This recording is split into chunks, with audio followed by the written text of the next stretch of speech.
atas itulah kita melihatkan bahawa bukan sekadar ritual. Sebab itu dikatakan bahawa qad aflahal mu'minun alladzina hum fi salatihim khashi'un. Sesungguhnya memperolehi kejayaanlah al-falah, kejayaan dunia dan akhirat. Sebab itu maka dalam azan disebutkan hayya 'alal falah. Falah ini nak menggambarkan suatu tahap pencapaian insan dalam hidup dunia ini. Dia falah di dunia kalau sembahyang dia sungguh, dia menjiwai sembahyang dia, pastilah akan berlaku wa aqimis salata innas salata tanha 'anil fahsya'i wal munkar. Tunaikan salat. Sesungguhnya salat itu akan mencegah kita, mencegah pelakunya daripada semua yang fahsya, yang keji-keji, wal munkar, dan yang kotor, yang tidak baik. Kalau ini berjaya, maka berlakulah falah kepada insan itu di dunia. Dia tak terjebak kepada keadaan-keadaan yang tidak menyenangkan hidupnya. Tak ada pelakuan sumbang dalam hidupnya. Bersih hatinya. Ketaatannya sentiasa bertambah kepada Allah Subhanahu wa taala. Lurus hidupnya. Maka falah berlaku di dunia akan sampai kepada akhirat. Karena itulah yang saya sebut. Sampai kepada peringkat betapa pentingnya salah itu dalam kehidupan insan. Kita lihat sampai kepada bukan saja dunia, awwalu ma yuhasabul 'abd yaumal qiyamah as-salah. Ibadat pertama sekali yang akan disoalkan kepada seorang mukmin, seorang muslim di akhirat, dilihatkan kepada rekod sembahyangnya. Kalau ada kurang sedikit sebanyak, tengok yang sunatnya. Kalau sunat ada boleh menampung kekurangannya, alhamdulillah. Kalau sembahyang tidak sempurna, sunat tidak boleh menampung salatnya, yang lain-lain kesemua amalan tidak akan berguna kepadanya. Atas itulah maka kita lihatkan ini dia yang mercu tanda yang saya sebutkan awal tadi, dan sepatutnya ditanggung oleh insan bukan atas ianya suatu tuntutan syarak yang memberatkan, suatu keringanan kepada manusia ini. Dilihat salah itu dapat dilakukan dengan cara yang tidak membebankan kehidupannya. Yang sakit boleh sembahyang duduk, yang sakit boleh sembahyang tidur, yang sakit boleh sembahyang dengan gerak-geri, yang sakit boleh sembahyang dengan gerakan mata, yang sakit boleh sembahyang dengan hati. Kalau itu pun tak boleh, maka matilah dia. Atas itulah maka kepentingan inilah yang kita sebutkan bahawa insan terbina hidupnya bila ia telah mengukuhkan hubungan baik, hubungan mesra yang cukup baik antara Khaliq, Tuhan yang menjadikannya, dengan makhluk manusia ini.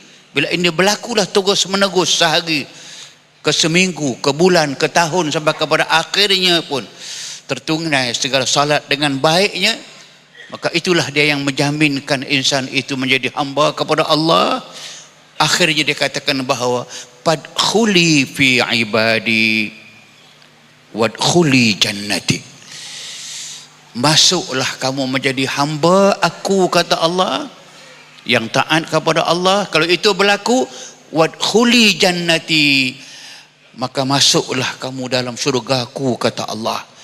Semuanya rintitan ini bermula tadi dengan beriman kepada Allah, yang paling khusus sekali melakukan salat kepada Allah dengan penghayatan yang cukup padu, yang boleh dijadikan sebagai pegangan dalam kehidupan, sebagai mercu tanda muslim kepada Allah Subhanahu wa taala. Sekian, terima kasih. Assalamualaikum warahmatullahi wabarakatuh. Saudara, apa yang diulas dalam jawapan soalan yang pertama tadi tuan-tuan, yang jelasnya beberapa perkataan catchword yang perlu dimasukkan dalam kepala kita. sembahyang atau salat itu melupakan mercu tanda. Mercu tanda, tuan-tuan dan puan. Mercu tanda ini bukan satu benda yang di belakang, satu benda yang tersorok. Kalau misalnya ada di atas bukit tu ada lagi bendera tinggi di atas bukit. Itu mercu tanda, dan itulah salat. Juga disebut tadi, saudara, bagaimana caranya Allah Subhanahu wa taala mewajibkan kita mendapatkan ibadah sembahyang ini terus. Rasulullah sallallahu alaihi wasallam dipanggil oleh Allah Subhanahu wa taala untuk menghadap Allah di tempat namanya Sidratul Muntaha untuk mendapatkan terus, tidak melalui Jibril alaihi salam. Daripada ribu ibadat, inilah satu-satunya ibadat direct diberikan kepada Nabi Muhammad, tidak melalui Jibril alaihi salam. Saudara-saudara, kita sudah nampak betapa hebatnya sembahyang ini. Yang dibacakan tadi tuan-tuan tentang kehebatan sembahyang ini untuk anak-anak, untuk saya, untuk teman-teman. Al-ahdul ladzi bainana wa bainahumus salah faman tarakaha faqad kafar. Janji setia kita dengan Allah berdasarkan sembahyang. Siapa meninggalkannya, kafirlah dia. Jadi sebab itu saudara, saya nak pergi soalan ini kepada Datuk Tuan Ibrahim Tuan Man. Saudara ya, kita nasihatkan anak kita daripada kecil. Mula tadika, belajar kuat-kuat, belajar kuat-kuat. Sekolah rendah, belajar kuat-kuat, belajar kuat-kuat. Matematik, sains, jangan lupa. Walaupun diajar dalam bahasa Inggeris, jangan lupa. Sampai sekolah menengah, diingatkan lagi. SPM, ikut macam teman di Kelantan, 22A. Sampai masuk universiti, diantaranya kita keluar negara. Telefon lagi. Jangan lupa, ayah hendak engkau pulang dengan degree yang paling baik. Itu biasa nasihatnya. Dengar nasihat Luqmanul Hakim. Ya bunayya aqimis salah wa'mur bil ma'rufi wanha 'anil munkar wasbir 'ala ma asabak inna dzalika min azmil umur. Wahai anak kesayanganku, dirikanlah sembahyang dan suruhlah berbuat kebaikan. Laranglah daripada melakukan kemungkaran dan bersabarlah atas segala bencana yang menimpa. Saya hendak Al-Fadhil Tuan Datuk Tuan Ibrahim Tuan Man ulas sikit ni supaya kita dapat melakukan satu perubahan. Berjumpa dengan anak, sembahyang dulu. Berjumpa dengan anak, sembahyang dulu. Berjumpa dengan isteri, sembahyang dulu. Berjumpa dengan suami, sembahyang dulu. Berjumpa dengan bos, sembahyang dulu. Berjumpa dengan pekerja, sembahyang dulu. Hatta kalau boleh berjumpa dengan siapa pun, sembahyang dulu yang ditanyakan. Sila Ustaz. A'udzubillahi as-sami'il 'alim minasyaitonir rajim. Bismillahirrahmanirrahim. Alhamdulillah rabbil alamin wassalatu wassalamu ala asyrafil anbiya'i wal mursalin Sayyidina Muhammad wa ala alihi wa sahbihi ajma'in. Al-Fadhil Muhammad pengurusi, yang bahagia Datuk Dr. Harun Din, Deh kehormat, Datuk-datuk, datin-datin, hadir-hadir yang dirahmati Allah. Assalamualaikum warahmatullahi wabarakatuh. Pertamanya saya mengucapkan tahniah kepada urus setia penganjur. Kalau tuan-tuan berada di atas pentas waktu ini, tuan-tuan akan menyaksikan hampir setiap ruang dipenuhi oleh manusia. Beginilah kerinduan masyarakat kita kepada suasana ini. Kita merindui suasana begini. Suasana pengisian roh manusia, jiwa manusia.